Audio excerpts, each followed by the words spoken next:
पिताजी, मुझे क्षमा कर दीजिए। आप ठीक कहते थे, मैं शक्तियों के बिना भी लड़ सकता हूँ, किसी की सहायता कर सकता हूँ। मैं गलत था पिताजी।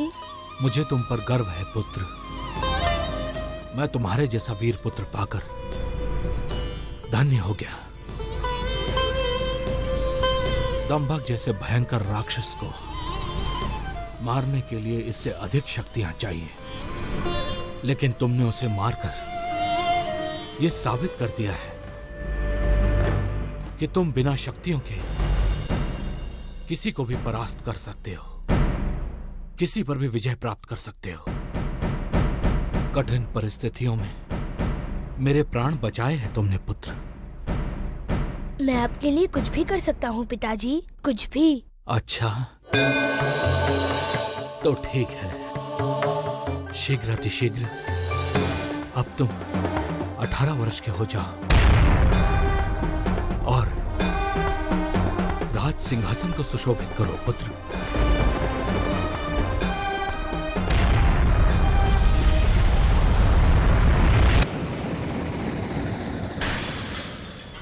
प्रणाम वानर राज दुर्जन। महाराज और केसरी के सेनानी रणबीर और गदाधर के बारे में क्या समाचार लाए हो? महाराज, हम उन दोनों का विश्वास जीतने में सफल हुए। बहुत अच्छा है। सेनानी रणबीर को हम ऐसा पेय पिलाएंगे जिससे वो तत्काल बेहोश हो जाएगा।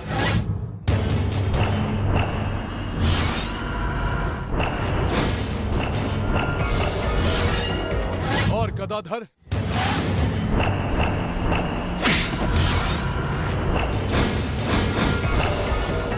बहुत अच्छा है।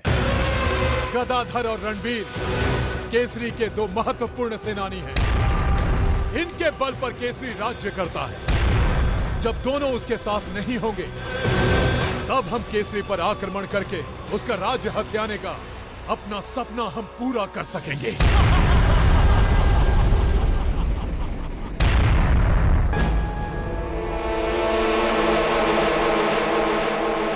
क्या बात है पुत्र, तुम इतने चुप क्यों हो? मैं आपकी आज्ञा का पालन नहीं कर सकूंगा पिताजी। क्यों? क्यों नहीं कर सकोगे पुत्र? क्या समस्या है तुम्हारी? पिछली बार भी जब तुमसे मैंने राज्य अभिषेक के बारे में बात की थी, तब भी तुमने इनकार कर दिया था, और अब भी तुम बचपना कर रहे हो पुत्र। परंतु पिताजी, मैं राजा नहीं बन सकता। परंतु क्यों? क्या कमी है तुम में? तुम राज सिंहासन के उत्तराधिकारी हो। उत्तराधिकारी हूँ तो क्या मैं अपना उत्तरदायित्व भूल जाऊँ? कैसा उत्तरदायित्व? राज सिंहासन के उत्तरदायित्व से बड़ा और कोई उत्तरदायित्व नहीं है पुत्र। है पिताजी, शिष्य का गुरु के प्रति उत्तरदायित्व। 18 वर्ष के होने पर पहले गुरु दक्षिणा देने के लिए मुझे किष्किंधा जाना है। नहीं, तुम कहीं नहीं जाओगे।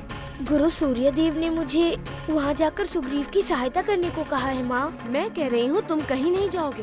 परंतु माँ, मैंने वचन दिया है और मैं वचनबद्ध हूँ पिताजी। वचनबद्ध हो, परंतु कर्तव्यबद्ध नहीं होना चाहते? माता पिता के प्रति अपने कर्तव्य का महत्व नहीं है तुम्हारे हृदय में? तुम्हें पाने के लिए हमने जो इतनी सारी प्रार्थनाएं की, उन्हें व्यर्थ जाने दोगे?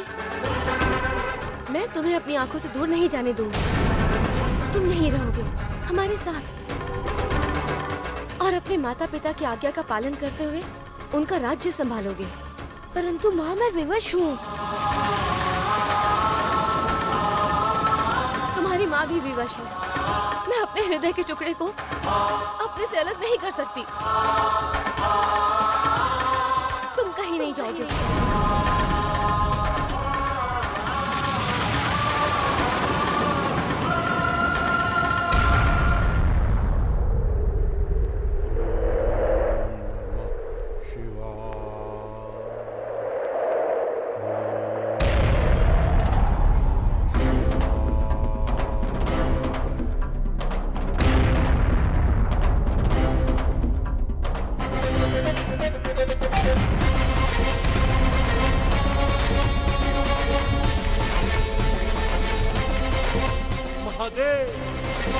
सावधान सावधान महादेव। अब तक आपने असुरों का सामना किया है, परंतु अब एक मां का सामना करना होगा। एक मां आपसे प्रश्न करने आ रही है। सावधान महादेव सावधान।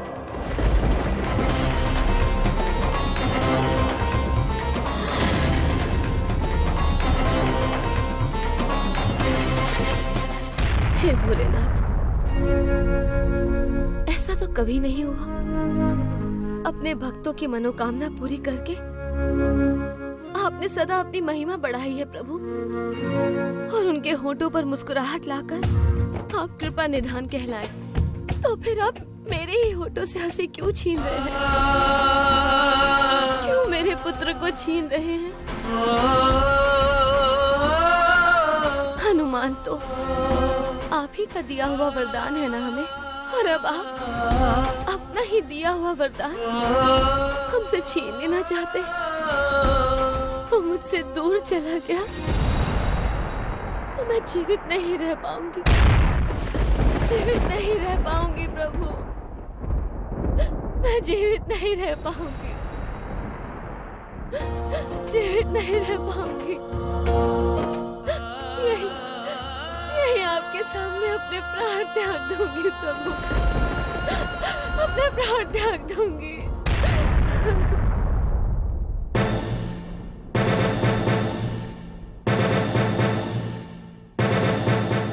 मुझे वचन देकर पीछे तो नहीं हट जाओगे? पृथ्वी लोक पर मेरे अंश से उत्पन्न वानर सुग्रीव मेरा ही पुत्र है। तुम सदा उसकी सहायता करना और संकट के समय में उसकी रक्षा भी, यही मेरी दक्षिणा होगी। माता पिता के प्रति अपने कर्तव्य का महत्व नहीं है तुम्हारे हृदय? मैं अपने हृदय के टुकड़े को अपने से अलग नहीं कर सकती।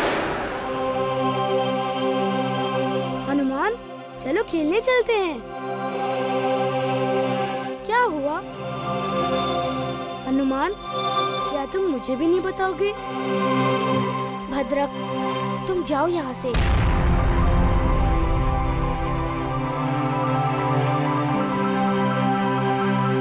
माँ मंदिर से वापस आ गई? नहीं, वो नहीं आई।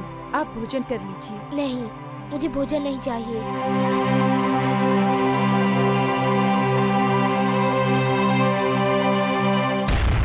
देवाधिदेव, हनुमान का सुग्रीव के पास जाना आवश्यक है, क्योंकि वहाँ उसकी भेंट प्रभु श्री राम से होने वाली है और वहीं उसका अवतार कार्य प्रारंभ होने वाला है। परंतु अंजना ने यहाँ प्रण ले लिया है कि वो हनुमान को अपने से दूर नहीं करेगी, सुग्रीव के पास नहीं जाने देगी। ऐसे में क्या होगा महादेव? वही होगा महादेवी जो विधाता ने रच रखा है। आप क्या कहते हैं? क्या अंजना की प्रार्थना? पृथ्वी लोकवासी शीघ्र ही भावनावश हो जाते हैं। अंजना ने भी भावना के अधीन होकर ये निर्णय लिया है, परंतु जब उसे कर्तव्य और भावना दोनों में से किसी एक का चयन करना होगा तो मुझे विश्वास है वो कर्तव्य को ही चुनेगी।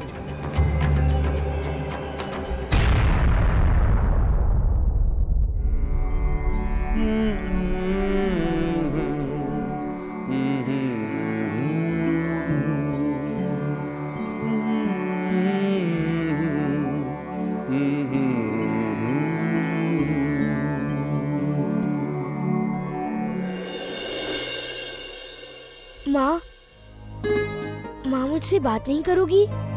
जब तुमने अपनी माँ की बात नहीं मानी तो बात करने से क्या लाभ? परंतु मैं आपका पुत्र हूँ माँ। और मैं तुम्हारी माँ, परंतु तुम माँ के हृदय को नहीं जानते। संतान के लिए माँ का हृदय स्वार्थी होता है, उसके प्राण फंसे होते हैं संतान में, वो उसे अपने से कदापि अलग नहीं कर सकती। तुम मेरी दशा समझो पुत्र।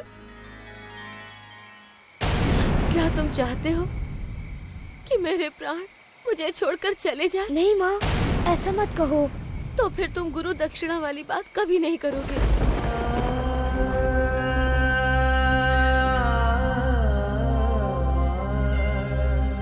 नहीं करूँगा। तो क्या तुम हमें छोड़कर नहीं जाओगे?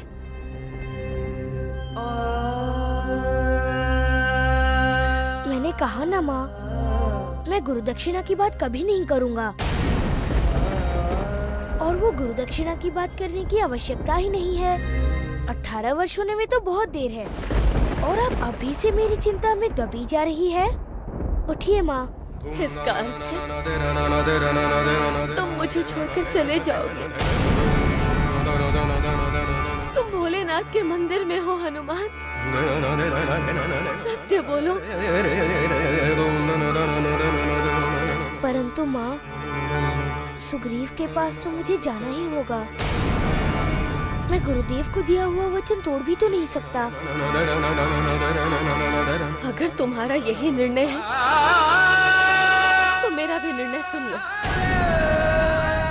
मैं आज से तुमसे बात ही नहीं करूंगी। माँ, मना लूंगी अपने मन को कि मेरा पुत्र ही नहीं है, और सीख लूंगी पुत्र के बिना जीना। माँ रुको, रुको माँ।